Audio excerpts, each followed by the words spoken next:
Hello दोस्तों, स्वागत है आप सभी का हमारे यूट्यूब चैनल डीपीएस गणित में। दोस्तों आज आप लोग को विद्यासागर अंकगणित का चैप्टर 15 टाइम एंड डिस्टेंस पढ़ाएंगे। ये पहला पार्ट है, तो आप लोग को इसमें कुछ बेसिक फार्मूला बताएंगे और उसके बाद इसका यूज करना तरीका सिखाएंगे। तो फिर उसके बाद 10 प्रश्न भी बताएंगे और इस तरह आप लोग को पूरा चैप्टर कंप्लीट करा देंगे। कुछ भी आप लोग को इसमें सजेशन हो तो कमेंट में कीजिएगा, और अगर प्रॉब्लम हो कुछ समझने में कोई भी प्रश्न में तो कमेंट जरूर करिएगा। उसको कुछ भी प्रॉब्लम हो तो कमेंट कीजिएगा, और उसके बाद अगर ज़्यादा दिक्कत हो नहीं समझ पाइएगा तो आप लोग को 1 to 1 कॉल करके आप लोग को हम बता देंगे कि कैसे बनेगा, अगर कोई प्रश्न में दिक्कत हो। और नहीं, अगर कमेंट के माध्यम से ही समझ जाइएगा तो कोई दिक्कत नहीं है। तो देखिए, टाइम एंड डिस्टेंस में एक फार्मूला यूज होगा दूरी, तो दूरी बराबर होगा चाल गुना समय। दूसरा फार्मूला इसी से बनेगा चाल, ठीक है। चाल बराबर हो जाएगा दूरी बटा समय, क्योंकि समय नीचे चलाएगा दूरी के, और समय बराबर रहेगा तो दूरी बटा चाल। ये एक फार्मूला से दोनों बना, तो ये तीनों फार्मूला याद रखिएगा। एक यूज होगा किलोमीटर प्रति घंटा को मीटर प्रति सेकंड बनाना रहेगा, और अगर मीटर प्रति सेकंड रहेगा तो उसको किलोमीटर प्रति घंटा बनाना कहेगा। तो इसमें आप लोग को थोड़ा सा कन्फ्यूजिंग दूर कर देते हैं। इसमें क्या होता है कि बच्चे कन्फ्यूज रहते हैं कि किससे गुना करें। तो एक गुना होता है 5/18 और दूसरा 18/5।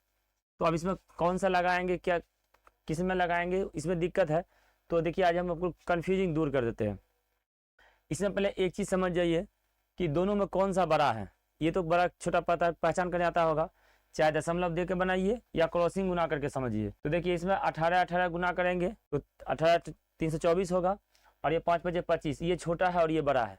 वैसे भी दशमलव बनाएंगे इसका तो ये 1 से कम आएगा और ये 3.6 आएगा। तो इतना समझ गए, ये बड़ा है, समझ गए, ये बड़ा है और ये छोटा है। बस इतना याद रखिएगा, कौन छोटा है कौन बड़ा बन जाएगा। अब समझिए यहाँ पर क्या करेंगे। जैसे किलोमीटर प्रति घंटा दिया रहेगा और इसको मीटर प्रति सेकंड बनाने कहेगा, इसका मतलब है छोटा बनाने बोला, तो क्या करेंगे, छोटा से गुना करेंगे। तो छोटा क्या होगा, 5/18। और मीटर प्रति सेकंड दिया रहेगा और किलोमीटर प्रति घंटा बनाने बोलेगा, तो बड़ा बनाने बोला ना, तो बड़ा बनाने बोलेगा तो 18/5 से गुना कर देंगे। सिंपल, इतना ही है। तो चलिए एक थोड़ा सा बता देते हैं कैसे। जैसे यहाँ लिखा रहेगा 36 किलोमीटर प्रति घंटा, समझे, 36 किलोमीटर प्रति घंटा, इसको मीटर प्रति सेकंड बनाने कहेगा, मीटर प्रति सेकंड। तो सिंपल सा इसको क्या करेंगे, 36 को, और छोटा बनाने बोला है मीटर प्रति सेकंड, तो छोटा कौन सा होगा, 5/18, तो ये 5/18 से गुना कर देंगे। 18 दूनी 36 बराबर हो जाएगा 10 मीटर प्रति सेकंड। ये इसका चाल हो जाएगा। अब इसी में से मीटर प्रति सेकंड को किलोमीटर प्रति घंटा बनाने बोलेगा, तो जैसे मान लीजिए कहेगा कि 30 मीटर प्रति सेकंड है और इसको किलोमीटर प्रति घंटा बनाना है, तो अब बड़ा बनाने बोला है तो क्या करेंगे, 18/5 से गुना कर देंगे। तो यहाँ लिखेंगे 30 बराबर 18/5, 5 से काट देंगे, 5 36, 18 108 किलोमीटर प्रति घंटा हो जाएगा। इतना समझ गए। तो चलिए अब आप लोग को प्रश्न बताते हैं, और इसको कॉपी में नोट कर लीजिएगा अच्छा से, और याद भी साथ में कर लेना है। ओके, तो चलिए आप प्रश्न बताते हैं। प्रश्न है, एक साइकिल सवार 5 घंटे में 50 किलोमीटर की दूरी तय करता है, तो उसकी औसत चाल क्या होगा। तो चाल बराबर फार्मूला क्या होता है बताए हुए हैं। चाल बराबर क्या लिखेंगे, दूरी बटा समय। तो दूरी कितना दिया है, 50 किलोमीटर, इसको जाना है, और समय कितना लग रहा है, 5 घंटा, तो ये हो जाएगा 10 किलोमीटर प्रति घंटा। ऑप्शन नंबर सी इसका राइट हो जाएगा। समझ गए। चलिए नेक्स्ट पर चलते हैं। एक रेलगाड़ी 4 घंटे 30 मिनट में 180 किलोमीटर दूरी तय करता है, तो रेलगाड़ी की औसत गति क्या है, यानी चाल क्या है। तो फिर चाल बराबर लिखेंगे दूरी बटा समय। दूरी कितना है, 180 किलोमीटर, और समय कितना लगा रहा है, 4.5 घंटा, तो 4.5 घंटा को हम इस 4.5 लिख सकते हैं। ठीक है, तो इसका दशमलव उड़ाएंगे, ये शून्य आएगा ऊपर में, काट देंगे 9 5 45, 9 दूनी 18, 5 से काटेंगे, 5 चौका 20 बराबर हो जाएगा 40 किलोमीटर प्रति घंटा। ऑप्शन नंबर सी इसका राइट हो जाएगा। ऑप्शन नंबर सी करेक्ट हो जाएगा।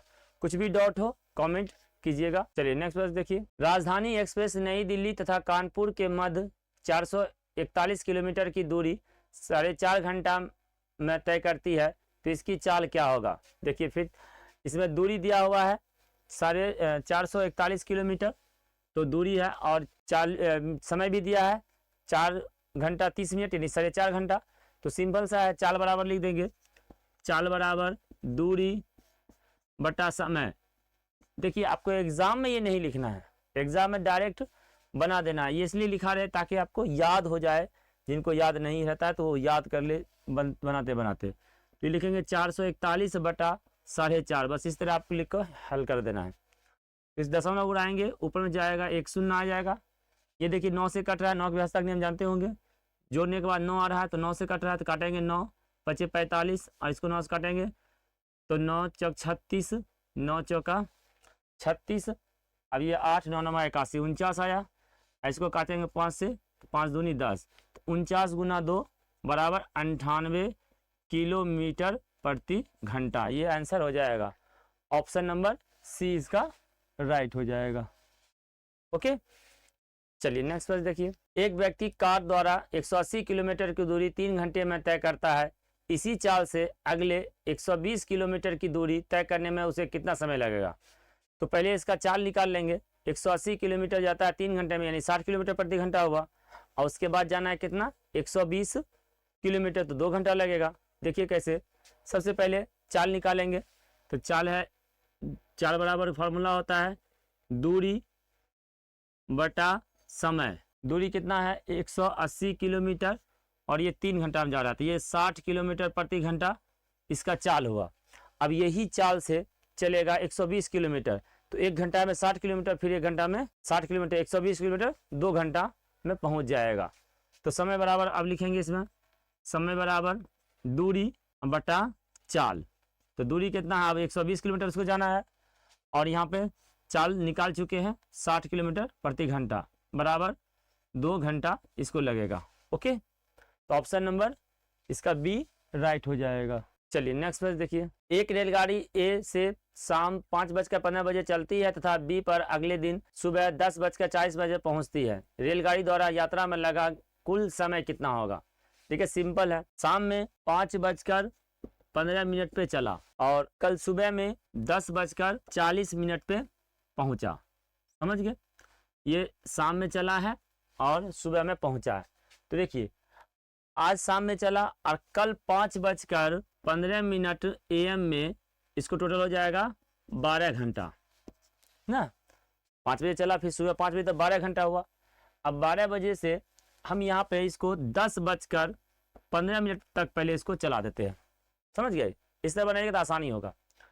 तो 5 के बाद 6 7 8 9 10, 5 घंटा और इसमें ऐड कर देंगे, तो ये हो जाएगा 17 घंटा।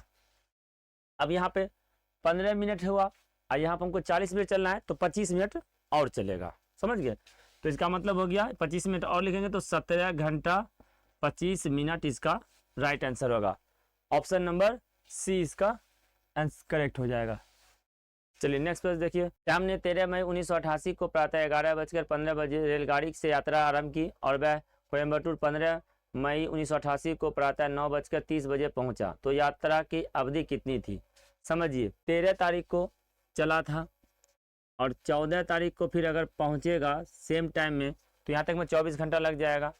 तो अब क्या करेंगे, एक तो 24 घंटा लग गया, तो हम मान लेते हैं 14 तारीख को ही चला और वो 11:15 पे चला। समझ गए, क्योंकि 13 से 14 आने में 24 घंटा लग गया। अब हम यहाँ से इसको चला देते हैं, 13 से इसको तो हम 24 घंटा साइड कर देंगे। अब चलिए यहाँ से चला और वो 15 को पहुँचा है कितना बजे, 9:30 से। तो बस इसी को निकाल लीजिए, 24 घंटा और ऐड कर देंगे, तो 11:15 चलेगा और कल होके फिर पहुँचेगा 9:30 में। तो देखिए कितना घंटा हुआ। अगर ये 11:15 पे पहुँचता तो ठीक फिर 24 घंटा लगता, तो कितना घंटा इसमें कम है। तो देखिए ऐसे बनाइएगा, तो 11:09 से है तो 10:30 में 1 घंटा होगा और फिर इधर 45 मिनट, 1 घंटा 45 मिनट का डिफरेंस है। तो एक तरीका तो होगा कि 24 दूनी 48 घंटा में 1 घंटा और ये 45 मिनट माइनस कर देंगे, एक तरीका ऐसे भी यहाँ से भी बन जाएगा। तो ये हो जाएगा, ये घंटा इसको 50 होगा, 60 होगा, 60 में से 15 जाए 45 जाएगा 15, और ये हो जाएगा 46 घंटा 15 मिनट होगा, लगेगा उसको समय। दूसरा, अगर हाथ पे भी गिन सकते हैं, देखिए 11:15 सुबह में जब चला तो 11:15 पे रात पे 12 घंटा हो गया। अब 11 तो यहाँ से 24 घंटा और इसको रात में बनाए तो 12 घंटा और। अब 11:15 रात से फिर स्टार्ट कर देंगे और 9:30 तक का तो जोड़ लेंगे। देखिए 11:15 तो 12:15 तो 12 में 1 घंटा होगा, 1 2 3 4 5 6 7 8 9 10 घंटा ये हुआ, 10 घंटा, और प्लस में यहाँ पर 9:15 तक हुआ 10 घंटा, और फिर 15 मिनट और बढ़ेगा तो 10 घंटा 15 मिनट, यानी कि 24 घंटा प्लस 12 घंटा प्लस 10 घंटा 15 मिनट। तो सबको जोड़ेंगे, देखिए कितना आ रहा है, 46 घंटा 15 मिनट हो रहा है। इसको इस तरह भी बना सकते हैं। ओके, तो इसका आंसर, चलिए ऑप्शन इसका गलती है, ऑप्शन नंबर ई को बना लीजिए, जोड़ लीजिए अपने से, 46 घंटा 15 मिनट इसका आंसर ये होना चाहिए। इसका आंसर में कुछ गलती है, ठीक है। चलिए, कोई भी डाउट हो तो ज़रूर से ज़रूर कमेंट कीजिएगा, क्योंकि इस प्रश्न में बच्चे को ज़रूर कन्फ्यूजन होगा, लेकिन 1-2 बार प्रैक्टिस कीजिए। ये सब घड़ी समय वाला है और वो ईजी है, तो आप ऑटोमेटिक भी बना सकते हैं। ओके, चलिए नेक्स्ट बस देखिए। एक रेलगाड़ी 480 किलोमीटर की दूरी 8 घंटे में तय करता है, तो वह 2 घंटे में कितनी दूरी तय करेगा। देखिए, इसको एक एक नियम से ही बना सकते हैं, कैसे, और नहीं तो फिर चाल निकाल के 2 घंटा में कहा ऐसे ही बना सकते हैं। चलिए सूत्र से बना देते हैं और एक एक नियम दोनों बना देते हैं, समझे। तो सबसे पहला नंबर, अगर 480 किलोमीटर जाता है और 8 घंटा लगता है, तो इसका चाल कितना हो गया, 8 छक 48, 60 किलोमीटर प्रति घंटा हुआ। तो 60 किलोमीटर के साथ जा रहा है तो 2 घंटा में कितना जाएगा, 120 किलोमीटर। दूरी पूछा है कितना जा रहा है, तो 60 किलोमीटर प्रति घंटा इसके 2 घंटा में तो 120 किलोमीटर जाएगा। ये तो हुआ फॉर्मूला के हिसाब से। अब एक एक नियम से बनाएंगे तो भी बन जाएगा। लिखेंगे चूंकि 8 घंटे में तय दूरी बराबर 480। अब 1 घंटा में तो कम दूरी जाएगा, कम के लिए भाग होता है, तो 1 घंटा बचेगा 480/8। अब 2 घंटा में कहा तो 2 घंटा में तो दूरी ज़्यादा जाएगा, तो ज़्यादा के लिए गुना होता है, तो ये जाएगा 480/8 गुना 2। सेम वही चीज़ है, सिर्फ यहाँ एक एक नियम में कन्वर्ट हो जाता है। तो 8 से काटेंगे, 8 छक 48, 60 दूना 120 किलोमीटर। तो ऑप्शन नंबर ए इसका राइट हो जाएगा, ठीक है। चलिए नेक्स्ट प्रश्न देखिए। एक राजमार्ग पर 5 पेट्रोल पंप क, ख, ग और घ अंगों स्थित है। यदि पेट्रोल पंप क और ख के बीच की दूरी 7 किलोमीटर हो, तो पेट्रोल पंप घ और अंगों के बीच की दूरी क्या होगी। देखिए एकदम सिंपल प्रश्न है, बच्चा वाला प्रश्न है सब। देखिए यहाँ समझिए, क और ख के बीच का दूरी दिया हुआ है 7 किलोमीटर, और पूछा है ये घ और अंगों के बीच का दूरी, ठीक ना। तो चलिए इसको एकदम इजी बताते हैं। देखिए क और ख के बीच 2 कॉलम है, 2 कॉलम का है 7 किलोमीटर, समझ गए। तो एक कॉलम का हो जाएगा 7/2 यानी कि 3.5 किलोमीटर। अब देखेंगे घ और अंगों के बीच में कितना कॉलम है, 3 कॉलम है, तो सिंपल से इसको 3 से गुना कर देंगे, तो ये हो जाएगा 10.5 किलोमीटर। ऑप्शन नंबर बी इसका राइट हो जाएगा। बहुत इजी प्रश्न है। चलिए आगे बढ़ते हैं। मुख्य सड़क पर ए बी सी डी और ई 5 गांव है। यदि बी और सी के बीच की दूरी 60 किलोमीटर है, तो डी और ई के बीच की दूरी क्या होगा।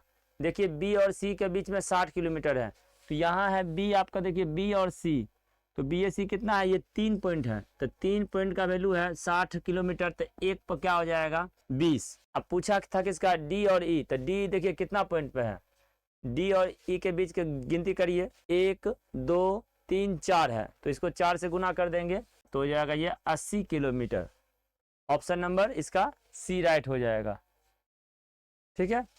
चलिए आगे बढ़ते हैं। एक राजमार्ग पर स्थित 2 नगर क और अंग जिनके बीच की दूरी 440 किलोमीटर है के बीच ख एक जलपानगिरी, ग पर एक पंचर लगाने तथा मोटर मरम्मत करने की दुकान, घ पर एक डिस्पेंसरी है। एक मोटर गाड़ी खौ पर दुर्घटना हो जाती है, उस स्थान की दूरी जहां घायलों को इलाज के लिए जाना पड़ेगा कितनी है? तो देखिए 440, इसमें कितना कॉलम है? कॉलम टोटल 22 है, तो 22 से अगर भाग देंगे तो एक कॉलम पर 20 किलोमीटर पड़ रहा है, ठीक ना, एक कॉलम पर 20 किलोमीटर पड़ रहा है।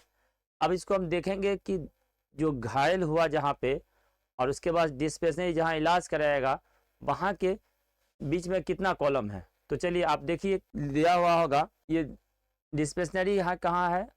घाव पे, समझ गए, घाव पे डिस्पेंसरी है और दुर्घटना हुआ है खौ पे, तो इसके बीच में कितना दूरी होगा? तो 13 दूरी है, तो 13 से इसको सिंपल सा गुना कर देंगे, तो ये 260 किलोमीटर इसको इलाज के लिए जाना पड़ेगा। तो 260 ऑप्शन नंबर सी इसका राइट हो जाएगा। समझ गए? तो चलिए आशा करते हैं आप लोग समझ गए होंगे। कुछ भी प्रॉब्लम हो तो कमेंट कीजिएगा, ओके। और एक कोर्स लॉन्च कर रहे हैं जिसमें 1 to 1 पढ़ाएंगे आप लोग को लाइव में आके जूम ऐप पे या गूगल मीट पे। तो आप लोग कमेंट कीजिए, अगर आप लोग 91 22 92 54 50 इस पर मैसेज कीजिएगा कि हाँ सर आपको हम पूरा विद्यासागर अंकगणित आपसे पूरा 1 to 1 सीखना चाहते हैं, तो आप लोग को हम उस पर पूरा डिटेल से बता देंगे, ओके। चलिए वीडियो देखने के लिए धन्यवाद।